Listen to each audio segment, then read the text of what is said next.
ஏற்கனவே சட்ட ரீதியான நோட்டீஸ் வழங்கப்பட்டு இந்த போராட்டமானது அனுமதிக்கப்படாத இடத்தில் நடந்து வருகிறது. அனுமதிக்கப்பட்ட இடத்தில் நடத்திக் கொள்ளுமாறு அறிவுறுத்தப்பட்டிருந்தது. தலைமைச் செயலர் அறிவுறுத்தப்பட்டிருந்தது. இது தொடர்பாக அந்த பொதுநல வழக்கு ஒன்றில் இன்று நாம் நீதியரசர் உத்தரவிட்டிருந்ததில் நீங்கள் குழுமியிருக்கும் இந்த இடமானது அனுமதிக்கப்படாத இடம். அந்த அனுமதிக்கப்படாத இடத்தில் போராட்டம் நடத்த அனுமதிக்க இயலாது என்று கனம் நீதிமன்றம் சுட்டிக்காட்டி தங்கள் அனைவரையும்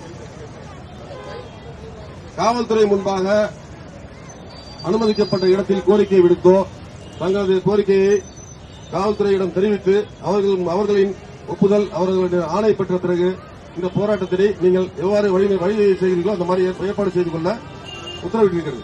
மேலும் இந்த நீதிமன்ற உத்தரவை அவமதிக்கும் பட்சத்தில் நீங்கள் தொடர்ந்து இதே இடத்தில் போராட்டத்தில் ஈடுபடுவீர்களானால் நீங்கள் அனைவரும் நீதிமன்ற அவமதிப்பு வழக்கிற்கு உள்ளாவீர்கள் என்பதையும் நீங்கள் தெரிந்து கொள்ள இந்த அறிவிப்பு வாயிலாக காவல்துறை சார்பாக தெரிவித்துக் கொள்கிறோம்.